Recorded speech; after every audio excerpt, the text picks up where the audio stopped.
ወፍራምና አስቀያሚ በመሆናችሁ ምክንያት በሁሉም ሰው ብትገለሉና ቤተሰቦቻችሁም ራሱ እምብዛም ትኩረት የማይሰጧችሁ ቢሆን ምን ታደርጋላችሁ? ይህ ልጅ የገጠመው ተመሳሳይ ታሪክ ሲሆን ልጁም ሕይወቱን ለመለወጥና በቤተሰቡ ለመወደድ የሚያደርገው ጥረት እጅግ አስተማሪና ልብ አንጠልጣይ ሲሆን ፊልሙንም ከመጀመራችን በፊት እንደምትወዱት ስለማልጠራጠር ቪዲዮውን ከሆኑ ላይክ፣ አዳዲሶች ደግሞ ቻናሉን ሰብስክራይብ በማድረግ የእኛም ቤተሰብ መቀላቀል ትችላላችሁ። በቀጥታ ወደ ፊልሙ እንግባ። ይቻማችሁ። ታሪካችን የሚጀምረው ጃንግ የተባለን የቅንጡ ሕይወት የሚኖርን የጋንግስተሮች አለቃን እያስመለከተን ሲሆን ጃንግ ከሚስቱ ሲሆን የሚገባውን ፍቅር ከማግኘት ውጪ ምንም የጎደለው ነገር የለም። የጃንግ ሚስት ሲሆን ባሏን በጭራሽ የማትወደው ሲሆን ጃንግም ያን ያህል ስለሷ ግድ አይሰጠውም። ሲጀመርም ያገባት የሃኖ ኩባንያ ሊቀመንበር ልጅ ስለሆነች ነው። ከዕለታት በአንድ ቀን ጃንግ በአዲሱ የኮንስትራክሽን ፕሮጀክቱ ላይ አንድ የእንጨት ቤት ሱቅ እንዳለና የእንጨት ቤቱ ባለቤትም ቦታውን ለመልቀቅ ፈቃደኛ እንዳልሆነ ይሰማል። በዚህ ጊዜም ጃንግ በጣም ይናደድና ማንሹን ለሚባለው ታማኝ ቀኝ እጁ ጋር በመደወል የተወሰኑ ሰዎቹን ከሱ ጋር ይዞ በመሄድ የእንጨት ቤቱን ባለቤት በኃይል ቦታው እንዲለቅ እንዲያደርጉት ያዘዋል። ይህ በእንዲህ እንዳለ የእንጨት ቤቱ ባለቤት ዮንግ ማንሹል ከሰዎቹ ጋር ወደሱ ጋር ሲመጣ በጣም ይደነግጣል። መጀመሪያ ላይ ማንሹል ወረቀቱ ላይ እንዲፈርም በትህትና ጠይቁት የነበረ ቢሆንም ዮንግ ግን ወረቀቱ ላይ ለመፈረም ፈቃደኛ ባለመሆኑ ማንሹል እስከ 3 እንደሚቆጥርለትና እስከዛ የማይፈርም ከሆነ እጁን ቆርጦ አሻራውን በግድ እንደሚያስፈርመው በመናገር ያስፈራረዋል። በማንሹል ንግግር በጣም የፈራው ዮንግም በስተመጨረሻ ወረቀቱ ላይ ይፈርማል። የዛን ቀን ምሽት ላይ ጃንግ በቅንጡ ሆቴል ውስጥ ራቱን እየበላ እያለ ያንግ የተባለ ሰው ወደሱ ጋር ይመጣና የበላይነቱን ለማሳየት ጃንግን መስደብ ይጀምራል። በዚህ ሰዓትም ጃንግ ከአፉ ምንም ቃል ያልወጣ ሲሆን ከቆይታዎቹም በኋላ ዮንግ ተነስቶ ይሄዳል። ከተወሰኑ ወራት በኋላ የጃንግ ካምፓኒ አዲስ ህንፃ በተሳካ ሁኔታ ይገዛል። ጃንግም ይህንን ስኬት ለማክበር ወደ አንድ ትንሽዬ ሬስቶራንት በመሄድ ራመን የተባለውን የሱን ተወዳጅ ምግብ ያዛል። ነገር ግን ወደዛ ሬስቶራንት የመጣው ለምግቡ ብቻ ሳይሆን በፊት ላይ የሚያውቀውን ሰውም ለማግኘት በማሰብ ነው። በተመሳሳይ ሰዓትም ዶንግ የተባለ አንድ ዝንቡጥቡጥ የሃይስኩል ተማሪ በዛው ሬስቶራንት ውስጥ ተቀምጦ በመብላት ላይ ይገኛል። በመቀጠል ጃንግ የሬስቶራንቱ ባለቤትን ከ10 ዓመታት በፊት ይህንን ቦታ ታስተዳድር ስለነበረች ሲታውቅ እንደሆነ ይጠይቃታል። በዚህ ጊዜም የሬስቶራንቱ ባለቤት ምናልባት ሞታ ሊሆን እንደሚችል ትነግረዋለች። ጃንግም ይህንን ሲሰማ እንደዛ የሚወደውን ራመን መብላት ያስጠላውና ከፍሎ ለመውጣት ይወስናል። በዚያው ቅስፈትም ዶንግ አንድ አስቸኳይ ስልክ ይደወልለትና ከዚያ ለመሄድ በመነሳት ለሬስቶራንቷ ባለቤት ዋሌቱ እንደጠፋባት ይነግራታል። ሴትዮዋን ፈገግትልና ችግር እንደሌለው በመግለጽ ጃንግ እንደሚከፍልለት ትናገራለች። ጃንግም በሴትዮዋ ሁኔታ በመገረም ክፍያውን ከፍሎ ከሬስቶራንቱ ወጥቶ ይሄዳል። በመቀጠል ጃንግ በመኪናው እየሄደ እያለ መንገዱ ቆሻሻ እየሰበሰበ ባለ መኪና ምክንያት ይዘጋበታል። ጃንግም በዚህ በጣም ተናዶ ከመኪናው ወጥቶ ምን ማድረግ እንዳለበት ማሰላሰል ይጀምራል። በተመሳሳይ ሰዓት ደግሞ ዶንግ በዚያው አቅራቢያ ባለ አንድ የህንፃ ጫፍ ላይ ሆኖ የተሰቀለበትን ጫማ ለማውረድ እየሞከረ ባለበት ሰዓት በድንገት ከህንፃው ጫፍ ላይ ይንሸራተትና መሬት ላይ ቆሞ የነበረው ጃንግ ላይ በመውደቅ ሁለቱም ራሳቸውን ይስታሉ። ከቆይታዎች በኋላም ጃንግ በሆስፒታል ውስጥ ሆኖ ራሱን ያገኘውና በዚያው ሰዓት ነርሷ ወደሱ መጥታ ጎረምሳው ነቃክ እንዴ ብላ ትጠይቀዋለች። ጃንግም ግራ በመጋባት ስሜት ውስጥ ሆኖ ለምን እንደዛ ብላ እንደጠራችሁ ማሰብ ይጀምራል። በዛው ቅስፈትም ነርሷ ዶክተር ለመጥራት ክፍሉን ለቃ ትወጣለች። ጃንግም በመቀጠል ካልጋው ተነስቶ ወደ ውጭ ሲወጣ ሌላው ሰውዬም ጎረምሳው ተሻለህ እንዴ ብሎ ይጠይቀዋል። በዚህ ጊዜም ጃንግ በጣም በመበሳጨት ለምን የ40 ዓመት ጎልማሳን ሁሉም ጎረምሳው ብለው እየጠሩት እንደሆነ በማሰብ ይናደዳል። በድንገትም ጃንግ የራሱን ሰውነት ኮማ ውስጥ ሆኖ አልጋ ላይ ተኝቶ ያይና በድንጋጤ ደርቆ ይቀራል። በዚህ ሰዓትም የእንጨት ሰራተኛው ዮንግ ወደዛ ይመጣና ልጄ ተረፍክልኝ አይደል በማለት መጠየቅ ይጀምራል። በዚህ ጊዜም ጃንግ ፊት ለፊቱ ያለውን መስታወት ሲመለከት ነፍሱ ከፎቁ ላይ የወደቀበት ልጅ ሰውነት ውስጥ እንደገባ የተገነዘበ ሲሆን አዲሱ ገጽታውም ጃንግን በጣም ያስደነግጠዋል። ዶክተሯም ዶንግ ከፎቁ ላይ በመውደቁ ምክንያት ጭንቅላቱ እንደተጎዳና በዚህ ምክንያት አዳዲስ እንግዳ የሆኑ ባህሪያቶች ሊያሳይ እንደሚችል ትገልጻለች። አባቱ ዮንግም የልጁ ዶንግ ያነጋገር ዘይቤ ሙሉ በሙሉ እንደተለወጠ በመግለጽ ዶንግን እጁን በመያዝ አባቱን ያስታውሰው እንደሆነ ይጠይቀዋል። በዚህ ጊዜም ጃንግ እጁን መንጭቆ ያስለቅቅና ልጁ እንዳልሆነ አጥብቆ ይነግረዋል። በዚህ ሰዓትም ዶክተሯ የልጁ አእምሮ ተጎድቶ ሊሆን እንደሚችልና በጊዜ ሂደትም እየተሻለው እንደሚመጣ ትናገራለች። በመቀጠል ጃንግ ውጭ ላይ ተቀምጦ ባለበት ሰዓት ነፍሱ ሬስቶራንት ውስጥ ያገኘው ልጅ ሰውነት ውስጥ እንዳለ ይገነዘብና ሬስቶራንት ውስጥ ያገኛት ሴትዮ ለነፍሳቸው መቀያየር ኃላፊነት እንደምትወስድ መጠራጠር ይጀምራል። ከዚያም በፍጥነት እየሮጠ ሬስቶራንት ወዳለበት ቦታ ቢሄድም ነገር ግን በቦታው ላይ ምንም አይነት ሬስቶራንት ሊያገኝ አልቻለም። ከዚያም በአቅራቢያ ያለችውን ሴት ሬስቶራንቱ የት ሄዶ እንደሆነ ሲጠይቃት ሴትየዋ ሬስቶራንቱ ከዓመታት በፊት ከዚህ ቦታ እንደተዘዋወረ ትገልጽለታለች። ጃንግም ሴትየዋ በምታወራው ነገር ግራ በመጋባት ከቀናት በፊት በዚህ ቦታ ላይ ሬስቶራንት ውስጥ ሆኖ ራመን እንደበላ ይነግራታል። በዚህ ጊዜም ሴትየዋ አእምሮን እንደሚያመው በመናገር ከዚያ እንዲሄድ ታደርገዋለች። ይህ በእንዲህ እንዳለ ያንግ ጃንግ ኮማ ውስጥ እንደገባ የሚገልጽ ዜና ሲሰማ በጣም ደስተኛ ይሆናል። በተመሳሳይ ጊዜ ጃንግም ወደ ቤቱ ሲሄድ ሚስቱን እያለቀሰች ያገኛታል። መጀመሪያ ላይ እያለቀሰች የመሰለው በእሱ ሁኔታ ምክንያት ልቧ ተሰብሮ እንደሆነ ያሰበ ቢሆንም እሷ ግን እያለቀሰች ያለችው የአንገት ሐብሏት ስለተሰበረባት ነው። ሲሆንም ዶንግን ስታየው በጣም ፍርሃት የተሰማት ሲሆን ዶንግም ሊያረጋጋ በመሞከር ባሏ ጃንግ እንደሆነ ሊያስረዳት ይሞክራል። ሲሆንም ያለውን አንድም ቃል ባለማመን የቤቱን አላርም በማስጮ ራሷን ለመከላከል ጎራዴዋን ታነሳለች። በዚህ ጊዜም የቤቱ ጋርዶች በአፋጣኝ ወደዚያ በመምጣት ጃንግን አሳልፈው ለፖሊስ ይሰጡታል። የፖሊሶቹ ዋና አዛዥም ለምን ወደ ቤቱ እንደገባና የሆነ ነገር ለመስረቅ እየሞከረ እንደሆነ ይጠይቀዋል። በዚህ ጊዜም ጃንግ በጣም ይናደድና ቤቱ የሱ እንደሆነና ምንም የሚሰርቀው ነገር እንደሌለ ይናገራል። በዚህ ሰዓትም የዶንግ አባት ወደ ፖሊስ ጣቢያ ይመጣና ልጁ ከባድ የጭንቅላት ጉዳት እንደደረሰበት በመግለጽ ይህ ሁኔታ ሊፈጠር የቻለው በጉዳቱ ምክንያት ሊሆን እንደሚችል ለፖሊሱ በመናገር ያስረዳዋል። ከዚያም ለተፈጠረው ነገር በሙሉ ይቅርታ እንዲያደርጉለት ሲጠይቅ ፖሊሱም ይቅርታውን በመቀበል ወደ ቤታቸው እንዲሄዱ ይፈቅድላቸዋል። በኋላ ላይም ጃንግ ወደ ሆስፒታሉ ተመልሶ በመሄድ ወደ ሰውነቱ እንደሚመለስ በማሰብ በተደጋጋሚ ኮማ ላይ ወዳለው ሰውነቱ እየዘለለ መውደቅ ይጀምራል። በተመሳሳይ ሰዓትም የሱ ታማኝ ቀኝ እጅ የሆነው ማንሹል ወደዚያ ይመጣል። መጀመሪያ ላይ ማንሹል የተሳሳተ ክፍል የገባ መስሎት ተመልሶ ቢወጣም ነገር ግን አለቃ ያለበት ክፍል እንደሆነ ሲገነዘብ ግን ተመልሶ በመምጣት ዶንግን ምን እያደረገ እንደሆነ ይጠይቀዋል። በዚህ ሰዓትም ማንሹል አለቃው ኮማ ውስጥ እንዲገባ ያደረገው ልጅ እንደሆነ ወዲያውኑ ይገነዘብና የማይሆን ነገር ሊያደርግ ሲል ዶክተሯ በድንገት ወደዚያ በመምጣት ዶንግን ከክፍሉ እንዲወጣ ታደርገዋለች። ከቆይታዎች በኋላም ጃንግ ከአናጺ ዮንግ ጋር ወደ ቤቱ ይሄዳል። ዮንግም ለልጁ እንኳን ወደ ቤት በሰላም ተመለስክ ለማለት ያክል ብዙ ምግቦችን ያዘጋጀ ሲሆን ጃንግም የምግቡን ብዛት ሳይ ይሄ ሁሉ ምግብ መብላት እንደማይችል ይናገራል። ነገር ግን የተወሰነ ምግቡን ከቀመሰው በኋላ እንግዳ የሆነ ነገር ይፈጠርና ጃንግ ወደ ንቃተ ህሊናው ሲመለስ ሁሉም ምግቦች አልቀው ይመለከታል። ዮንግም ልጁ ምግቡን በልቶ ስለጨረሰለት በደስታ ፈገግ ይልና ነገ ትምህርት ቤት ሄደው ስለ ሁሉም ነገር እዛ እንደሚያወሩ በመግለጽ እረፍት እንዲያደርግ ይነግረዋል። ጃንግም በመቀጠል እረፍት ለማድረግ ወደ ዶንግ ክፍል ይሄዳል። በሚቀጥለው ቀን ሁለቱም ወደ ርዕሰ መምህሩ ቢሮ ሄዱና ዮንግ ዳይሬክተሩን ሲያዋራው ጃንግ ልክ እንደ ጋንግስተሮች አለቃ ዘና ብሎ ይቀመጣል። በተመሳሳይ ጊዜም በትምህርት ቤት ውስጥ ዶንግ ከወደቀበት ጊዜ ጀምሮ ያለፉትን ነገሮች ምንም ማስታወስ እንደማይችል የሚገልጽ ዜና በትምህርት ቤት ውስጥ ይዳረሳል። የዶንግ አባትም ለርዕሰ መምህሩ ልጁ ከህንፃው ላይ በራሱ ዘሎ እንዳልወደቀና ሌሎች ተማሪዎች የሆነ ነገር አድርገውት እንደሆነ በእርግጠኝነት ይነግረዋል። ነገር ግን ርዕሰ መምህሩ የዶንግ አባት ክስን ከፈስም አልቆጠረውም። በዚህ ጊዜም የዶንግ አባት ርዕሰ መምህሩ የሆነ ነገር ለመደበቅ እየሞከረ እንደሆነ ይረዳል። በመቀጠል ጃንግ ወደ መማሪያ ክፍሉ ሲሄድ መምህራቸው ዶንግ ሙሉ ለሙሉ ካደጋው እንዳላገገመ ለተማሪዎቹ በመግለጽ በተቻላቸው አቅም በሁሉም ነገር እንዲረዱት ትነግራቸዋለች። በመቀጠል ጃንግ ወደ ወንበሩ ሄዶ በሚቀመጥ ሰዓት አንዳንድ ተማሪዎች የመሃል ጣታቸውን አውጥተው በመሳደብ አቀባበል ያደርጉለታል።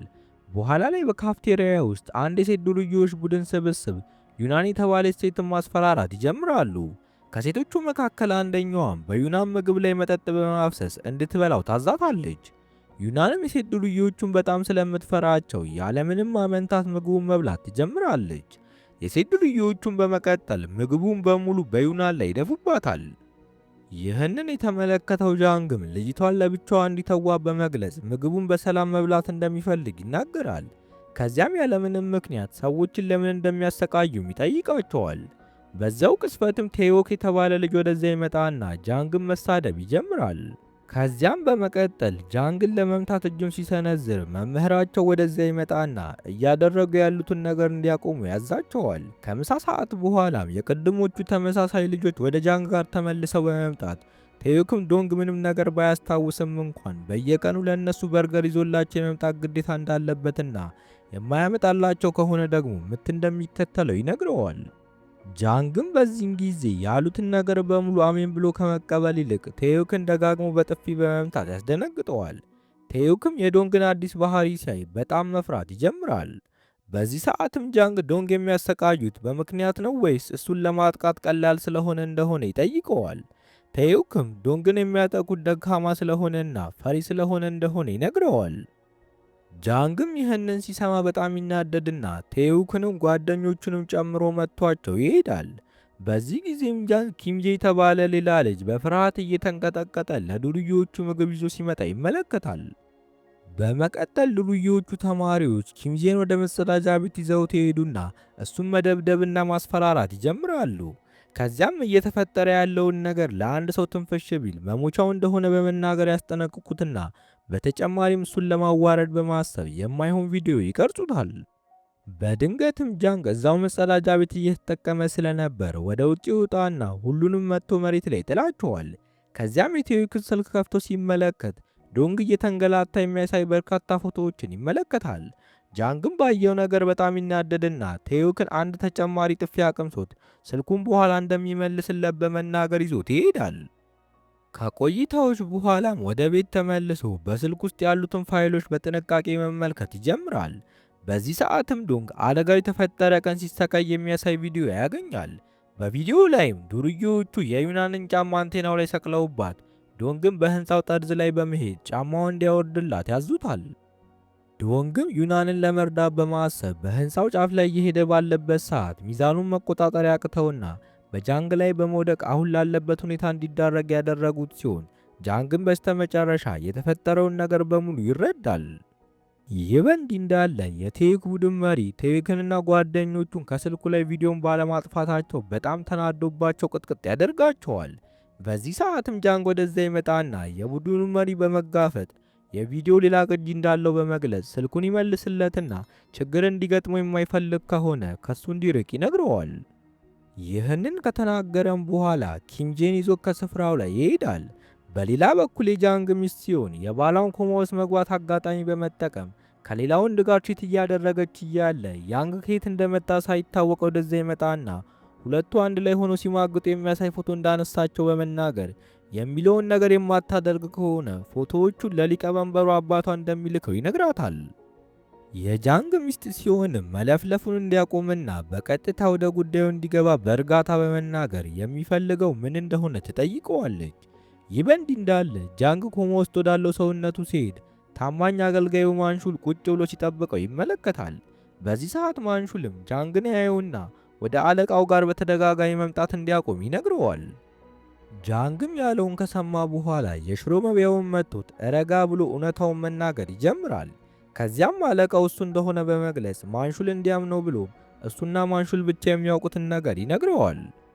ማንሹልም ጃንግ ያለውን ነገር በሙሉ ከሰማ በኋላ ከፊት ለፊቱ ያለው እውነትም አለቃው እንደሆነ ይገነዘባል። በመቀጠል ጃንግ ረሃቡን ለማስታገስ 1-5-6 እንጀራ ከበላ በኋላ ለምን ኮማ ውስጥ ያለው ሰውነቱን እየጠበቀው እንደሆነ ማንሹልን ይጠይቀዋል። ማንሹልም ጃንግ በሆስፒታል ውስጥ እያለ ጃንግን ለመግደል እንዳቀደ የሚገልጽ የወሬ ጭምጭምታ ስለሰማ እሱን ለመጠበቅ ብሎ ሁሌም እዚያ እንደሚሆን ይነግረዋል። በሚቀጥለው ቀን ጃንግ በትምህርት ቤት ውስጥ ሳለ አንዲት ልጅ ተጋጭታው ስታልፍ ሳታስበው አሻንጉሊቷን ጥላ በመሄዷ ጃንግ አሻንጉሊቷን ከወደቀበት በማንሳት ሊመልስላት ከኋላ ኋላዋ እየተከተላት ይሄዳል። በስተመጨረሻም ይደርስባትና ሊመልስላት ሲል የአሻንጉሊቱ ባለቤት ዩናን እንደሆነች ይመለከታል።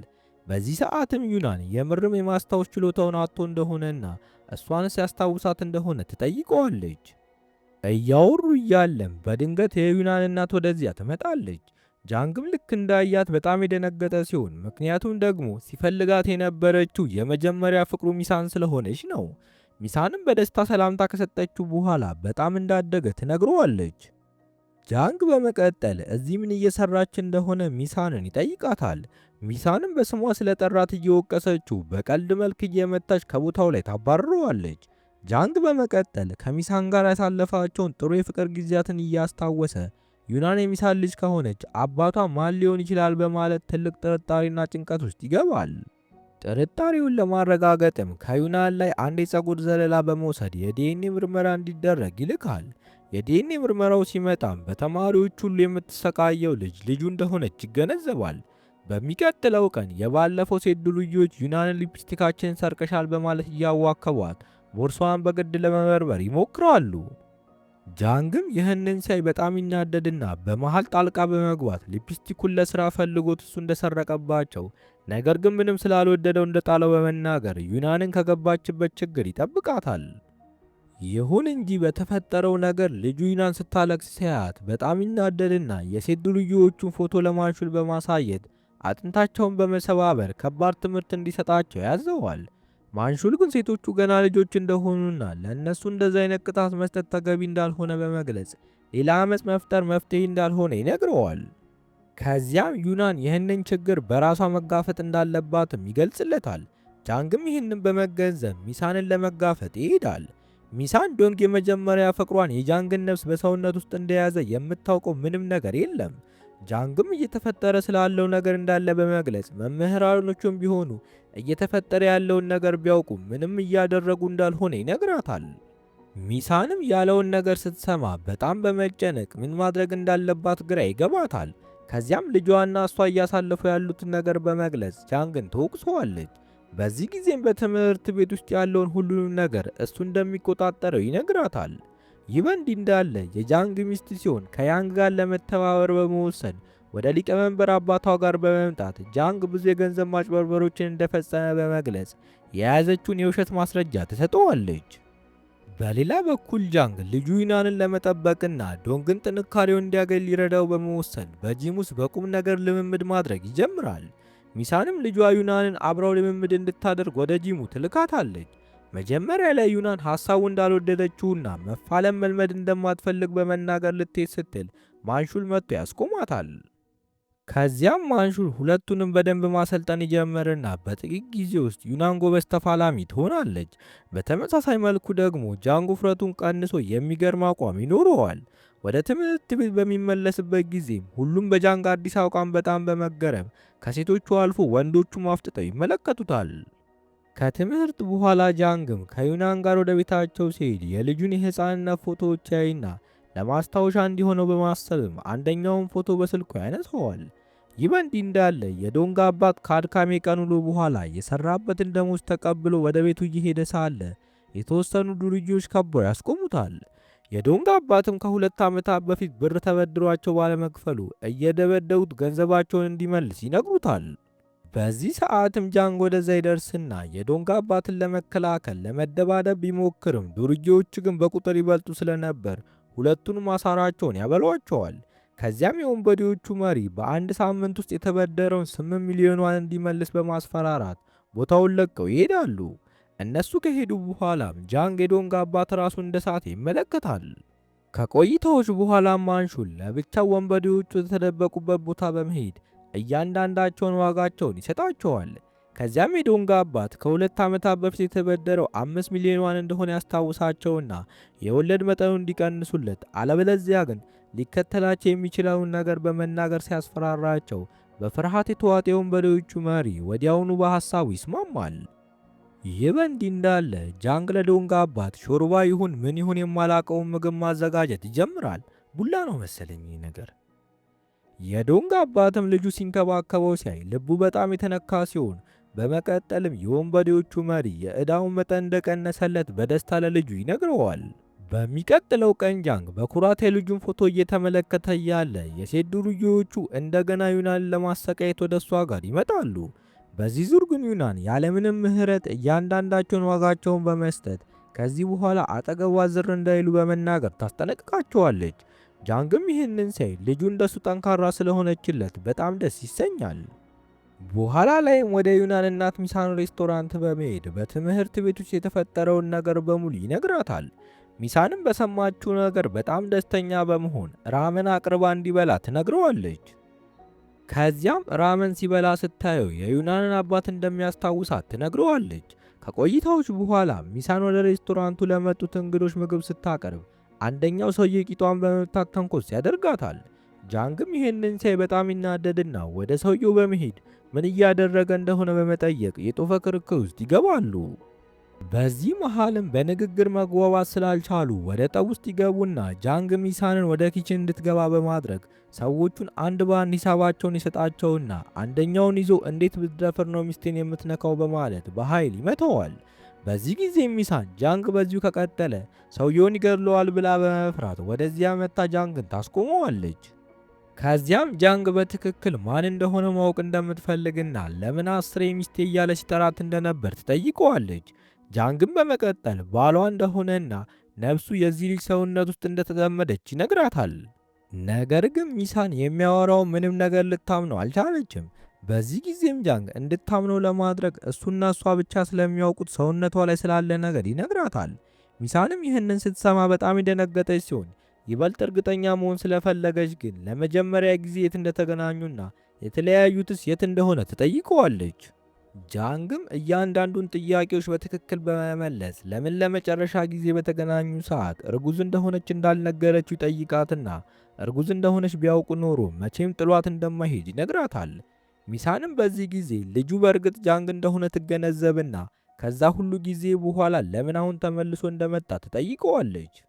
ከዚያም ያኔ ጥላው የሄደችው ጋንግስተር ስለነበር እንደሆነና ዩናን ደግሞ የእሱ ልጅ እንዳልሆነች ምክንያቱም ደግሞ ያሳደገቻት ብቻዋን ስለሆነ እንደሆነ ትነግረዋለች። ቀጥላ አድርጋም በፍጥነት ቤቷን ለቆ እንዲወጣ ስትነግረው ጃንግ ምንም ተጨማሪ ቃላትን ሳይናገር ቤቱን ለቆ ይወጣል።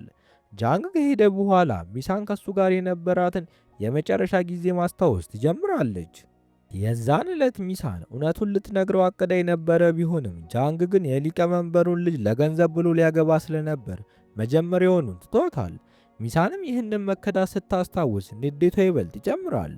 በሚቀጥለው ቀን ጃንግ ከዩናን ጋር ተቀምጦ ስለ አንዳንድ ነገሮች እያወሩ ሳለ አንድ ሀብታም ልጅ ወደ ዩናን ጋር መጥቶ የልደቱ ፓርቲ ላይ እንድትገኝ ይጋብዛታል። ዩናንም ይህንን ስትሰማ በጣም የደነገጠች ሲሆን ልጁን በሚስጥር ተወደው ስለነበር የልደቱ ፓርቲ ላይ ስለጋበዛት በጣም ደስተኛ ትሆናለች። ጃንግም ይህንን ሲያስተውል ምንም ነገር ሳይል ተነስቶ ይሄዳል። በሌላ በኩል ሚሳን በሐሳብ ተውጣ ሳለ ከጃንግ ተገናኝተን እናውራ የሚል መልእክት ይደርሳታል። በሚቀጥለው ቀን ዩናን ለልደቱ ፓርቲ በሀብታሙ ልጅ ቪላ የተገኘች ሲሆን በተመሳሳይ መልኩም የሴት ዱርዬዎቹን በፓርቲው ላይ የተገኙ ሲሆን ዩናንንም ፓርቲው ላይ ለምን እንደተጋበዘች አላወቀችም እያሉ ያፌዙባታል። እንደ አጋጣሚም ሆኖ ኪምጄን በፓርቲው ላይ ስለነበር ያሉትን ነገር በሙሉ ይሰማል። ይህ በእንዲህ እንዳለ ጃንግና ሚሳን የተቀጣጠሩበት ቦታ ሲገናኙ ጃንግ በፊት ላይ ላደረጋቸው ነገሮች በሙሉ ይቅርታ በመጠየቅ ያደረገው ነገር አሳፋሪ እንደሆነ በመግለጽ ተመልሶ አንድ ላይ እንዲሆኑ እንደሚፈልግ ይነግራታል። ሚሳንም ይህ ሊሆን የማይችል ነገር እንደሆነ በመግለጽ ባለትዳር እንደሆነ ታስታውሰዋለች። በክፍል ውስጥ ያሉትም ሰዎች ይህንን ሲሰሙ በጣም ይደነግጣሉ። በዚህ ጊዜ ሚሳን ተነስታ ልትሄድ ስትል ጃንግ ያስቆማትና ከንፈሯን ግጥም አድርጎ ይስማታል። ሚሳንም በድርጊቱ በጣም በመናደድ በጥፊ ታጠናግረዋለች። ከዚያም እጁን ይዛ እየጎተተችው ወደ ፖሊስ ጣቢያ ይዛው መሄድ ትጀምራለች። በዚህ ጊዜም ጃንግ በስሜት ተገፋፍቶ ላደረገው ነገር ይቅርታ እንድታደርግለት ይጠይቃታል። በዚያው ቅስፈትም ከኪምጄ ስልክ ይደወልለትና ዩናን አደጋ ላይ እንደሆነች ይነገረዋል። ጃንግም የዩናንን ጓደኞች ያገኛቸውና ፓርቲው እየተካሄደ ያለበትን ቦታ በመጠየቅ መኪናውን እያበረረ ወደዚያው መሄድ ይጀምራል። ይህ በእንዲህ እንዳለ ሀብታሙ ልጅ ዩናንን ያለ ፍላጎቷ የአልኮል መጠጥ እንድትጠጣ ያስገድዳታል። ዩናንም አልኮል እንደማትጠጣ ስትነግረው የሀብታሙ ልጅ እውነተኛ ማንነት በመገለጽ ወደ ፓርቲው እኮ ያለምንም ምክንያት አልጋበዝኩሽም በማለት መጠጡን በጭንቅላቷ ላይ ይደፋባታል። ብዙም ሳይቆይ ጃንግ ፓርቲ ወደሚካሄድበት ቪላ በመድረስ በር ላይ ያሉትን ጋርዶች በአንድ ቡጥ ያጋድማቸውና ወደ ውስጥ ገብቶ ዩናንን መፈለግ ይጀምራል። ከዚያም ወንዶች ተሰብስበው ሲያሾፉባት ይመለከትና ከፓርቲው ዟን ሊወጣ ሲል መንገዱን ይዘጉበታል። በዚህ ጊዜም ጃንግ አንደኛውን አንገቱን ብሎ የገላገለውና የቀሩትን ደግሞ አንድ በአንድ ዋጋቸውን ይሰጣቸዋል። ከዚያም አንደኛው ልጅ በኃይል መልሶ መደባደብ በመጀመሩ ጃንግ እንዴትም ብሎ እሱንም ያጋድመዋል። ይህንን ሲመለከቱ ከነበሩ ከሴት ዱርዬዎቹ መካከል አንደኛዋ በጃንግ በጣም ትማረካለች። በተመሳሳይ ሰዓት ዩናን ራሷን ከሀብታሙ ልጅ ታስለቅቅና የሽሮ መብያውን ብላ የውሃ ገንዳ ውስጥ ትወረውረዋለች። በመቀጠልም አባትና ልጅ አንድ ላይ ሆነው ቪላውን ለቀው ይወጣሉ። በሚቀጥለው ቀን ማንሹል የጃንግን እውነተኛ ሰውነት ለመጎብኘት ወደ ሆስፒታል ሲሄድ በር ላይ ቆመው የነበሩት ጋርዶች አስቆሙትና ማንም ሰው ጃንግን እንዳያገኘው ሊቀመንበሩ እንዳዘዙ ይነግሩታል። በኋላ ላይ ማንሹል ጃንግን ያገኘውና ሆስፒታል ውስጥ የተፈጠረውን ነገር በሙሉ በመግለጽ ሚስቱና ያንግ በሐሰት ክስ እንደከሰሱትና ሊቀመንበሩን ጃንግ ብዙ ገንዘብ እንዳጭበረበረ እንዳመኑ ይነግረዋል። ጃንግም ቀጥሎ ምን ማድረግ እንዳለበት እያሰበ ሲሄድ ማንሹል ደግሞ በጃንግ ትዕዛዝ መሰረት ለሊቀመንበሩ ደብዳቤ ያደርስላቸዋል። ይህ በእንዲህ እንዳለ ጃንግ ወደ ሚሳን ጋር ይሄድና ስለ ዩናን ደህንነት ይጠይቃታል። ሚሳንም ስለ ዩናን የምር ከልቦ የሚጨነቅ ከሆነ በአፋጣኝ ከዚያ እንዲሄድ ትነግረዋለች። ጃንግም አማራጭ ስላልነበረው ተመልሶ እየሄደ ሳለ ፓርቲው ላይ በጃንግ የተማረከችው ልጅ በድንገት ትመጣና ከዩናን ጋር የፍቅር ጓደኝነት መስርቶ እንደሆነ ትጠይቀዋለች። ጃንግም በንዴት ከዩናን ጋር ምንም አይነት የፍቅር ግንኙነት እንደሌለው ሲናገር ልጅቷ በደስታ ተሞልታ የፍቅር ጓደኛዋ እንዲሆን ትጠይቀዋለች። በሚያሳዝን ሁኔታም ጃንግ ጥያቄዋን ውድቅ ያደርግባታል። ልጅቷን በመቀጠል አንድ ስጦታ የያዘ ሳጥን ትሰጠውና ትሄዳለች። በዚህ ሰዓትም ዩናን ትመጣና ከልጅቷ ጋር የፍቅር ግንኙነት ሊመሰርት እንደሆነ ትጠይቀዋለች። ጃንግም ምንም ግንኙነት እንደሌላቸው ሲነግራት ዩናን ደስተኛ ትሆንና ፍቅረኛዋ እንዲሆን ትጠይቀዋለች። ጃንግም በጥያቄዋ በጣም በመደንገጥ መቼም ፍቅረኛዋ ሊሆን እንደማይችል በመንገድ ጥሏት ይሄዳል። ዩናን በመቀጠል እናቷ ጋር ትሄድና ዶንግ ፍቅረኛዋ እንዲሆን እንደምትፈልግ ትነግራታለች።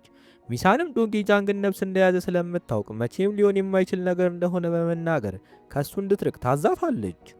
በሚቀጥለው ቀን በትምህርት ቤት ውስጥ ሚሳን ጃንግን ለብቻው ጎትታ ተወስደውና ዩናን ፍቅረኛዋ እንዲሆን እንድትፈልግ ያደረጋት ምን አድርጎ እንደሆነ ትጠይቀዋለች።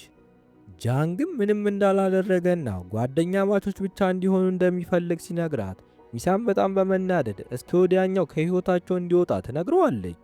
ከዚያም መቼም በድጋሚ አብረው ሊሆኑ እንደማይችሉ ምክንያቱም ደግሞ እሱ ባለትዳር እንደሆነ ስትናገር ዩናን በድንገት ወደዚያ ትመጣና ማነው ባለትዳር ብላ ትጠይቃለች። ጃንግም በዚህ ጊዜ አንዴ እንኳን ሳያስብ እናቷን እንደሚወዳት ሲናገር ዩናን በሰማችው ነገር ትደነግጥና እናቷ ፍቅሯን ልትወስድባት እየሞከረች እንደሆነ በማሰብ እያለቀሰች ከቦታው ላይ ትሄዳለች። በዚህ ጊዜ ሚሳንም በጣም ትደነግጥና ለምን እንደዛ እንዳደረገ ትጠይቀዋለች። ይህ በእንዲህ እንዳለ ያንግ የሆስፒታሉን ጋርዶች አጋድማቸውና ጃንግን ለመግደል የጃንግ እውነተኛ ሰውነት ወዳለበት ወደ ሆስፒታሉ ክፍል ይገባል። በድንገትም የዶንግ ነፍስ ያለበት ጃንግ ይነቃና የያንግ ዚፑ ክፍት እንደሆነ ይናገራል። ያንግም ጃንግ በሕይወት መኖሩን ሳይ በጣም ይደነግጥና ራሱን ስቶ ይወድቃል። በመቀጠል ዶንግ ወደ ቤቱ ሄደና አናጺ ዮንግን አባዬ ብሎ መጣራት ይጀምራል። ዮንግም ትልቅ ሰውዬ አባዬ ብሎ ሲጠራው በጣም ይደነግጥና ማልቀስ ይጀምራል። ከቆይታዎች በኋላም ጃንግ ይመጣና የዶንግ መንፈስ የእሱ ሰውነት ውስጥ እንደገባ ይገነዘባል።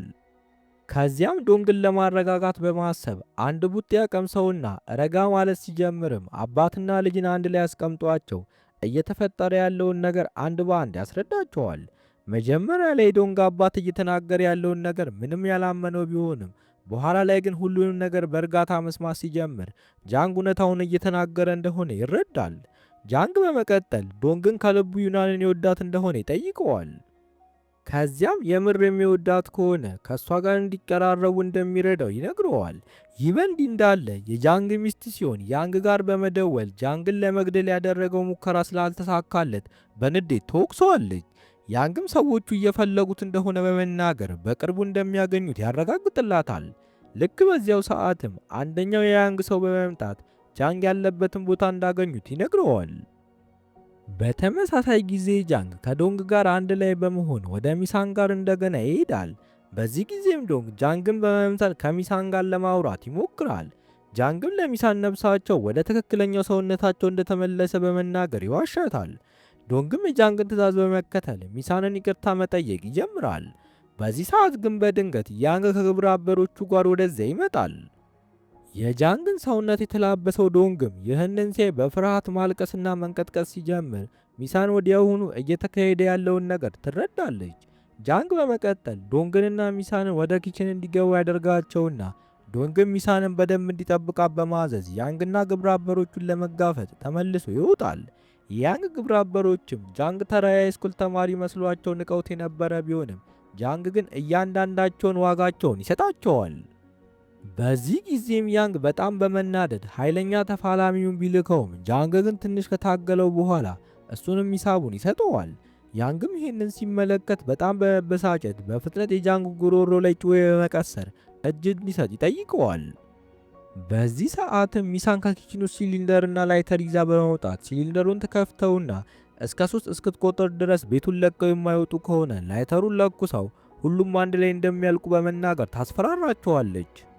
በዚህ ጊዜም ያንግ በሚሳን ንግግር በመፍራት ከግብረአበሮቹ ጋር ቤቱን በፍጥነት ለቆ ይወጣል። ጃንግ በመቀጠል ወደ ሚሳን ይቀርብና ሲሊንደሩን በመዝጋት እየተንቀጠቀጠ ካለው እጇ ላይ ላይተሩን ቀስ ብሎ ይቀበላታል። ብዙም ሳይቆይ ዶንግ ወደዚያ ሲመጣ ሚሳን ለ17 ዓመታት አምቀው የነበረውን ናፍቆቷን የጃንግን ሰውነት ለያዘው ዶንግ በመግለጽ ተመልሶ በመምጣቱ በጣም ደስተኛ እንደሆነች ትነግረዋለች። በዚህ ጊዜም ጃንግ ሚሳን አሁንም ድረስ እንደምትወደው ይገነዘባል። ይህ በእንዲህ እንዳለ የኩባንያው ሊቀመንበር ልጁን ይጠራትና የላከችለትን ደብዳቤ በደንብ እንዳነበበው በመናገር ጃንግ ምንም አይነት የገንዘብ ማጭበርበር እንዳላደረገ እንደሚያውቅ ይነግራታል። ከዚያም ጃንግ ከአደጋው በፊት የላከለትን ደብዳቤ በማሳየት እውነተኛ መሆኑን ለማረጋገጥ ደግሞ የእጅ ጽሑፉ መመልከት እንደምትችል ይነግራታል። በዚህ ጊዜም የሊቀመንበሩ ልጅ በጣም ትደነግጥና ለመቃወም እየሞከረች ከያንግ ጋር የተገናኙት ከአደጋው በኋላ ብቻ እንደሆነ ትናገራለች። ሊቀመንበሩም ልጁ እያታለለችው እንደነበርና ከሌላ ሰውም ጋር ግንኙነት እንዳላት ይገነዘባል። በተመሳሳይ ጊዜ ዶንግ ጃንግን መስሎ ወደ ሊቀመንበሩ ጋር ይመጣና እውነተኛው ጃንግ መኪና ውስጥ ሆኖ በሬዲዮ አማካኝነት ምን ማለት እንዳለበት ይነግረዋል። ሊቀመንበሩም የጃንግን ንግግር ከሰማ በኋላ ያለውን ሀብት ለሴት ልጁ ላለማውረስ ይወስናል። ሲሆንም ይህንን ስትሰማ በጣም ትናደድና ጃንግም ሴት ልጅ እንዳለውና ከሌላ ሴት ጋርም ግንኙነት እንዳለው ትናገራለች። ሊቀመንበሩም ይሄንን ሲሰማ እውነት ነው ጃንግ በማለት በተሰላቸ ድምፅ ይጠይቀዋል። በዚህ ጊዜም ዶንግ በተፈጠረው ግሊች ምክንያት ከጃንግ ትዕዛዝ መቀበል ሳይችል ይቀራል። ዶንግም ረጋ ብሎ እውነታውን በመናገር ጃንግ ልጅ እንዳለው ያወቀው ከአደጋው በኋላ እንደሆነ ይናገራል። ቀጠላ አድርጎም ሊቀመንበሩ ከኩባንያው አባሮት ክፍያውን ቢከለክለው ራሱ ከቤተሰቡ ጋር እንደሚቆይ ይገልጽለታል። ሊቀመንበሩም ይህንን ሲሰማ ምንም አይነት የንዴት ፊት ያላሳየ ሲሆንም ይህንን ስታይ በብስጭት ቦታውን ለቃ ትሄዳለች። ሊቀመንበሩም በመቀጠል ጃንግን ሁሉንም ነገር እንደጠየቀው እንደሚያደርግ ይነግረዋል። ዶንግም ሁሉንም ነገር በሰላም በመፍታቱ በደስታ ቦታውን ለቆ ይሄዳል። ወደ ውጭም ሲወጣ በደስታ ከጃንግ ጋር ተቃቅፎ ሳለ ሲሆን በባሏ በጣም ተናዳ ልትገጨው መኪናዋን በፍጥነት እያበረረች ወደ እሱ ስትሄድ ጃንግ ዶንግን ይገፈትረውና በመኪናው ተገጭቶ ከባድ ጉዳት ይደርስበታል። ወዲያውኑም በፍጥነት ወደ ሆስፒታል የተወሰደ ሲሆን ሚሳንና ዩናንም በተመሳሳይ ሰዓት እዛ ተገኝተዋል። ዩናንም የጃንግን እውነተኛ ሰውነት ስትመለከት አባቴ ነው አይደል ብላ እናቷን ትጠይቃታለች። ከዚያም ለምንድን ነው ፎቶውን የደበቅሽብኝ ብላ እንደገና ሌላ ጥያቄ መጠየቅ ስትጀምር በዶንግ ሰውነት ውስጥ ያለው ጃንግ አዎ አባትሽ ነኝ ብሎ ይመልስላታል።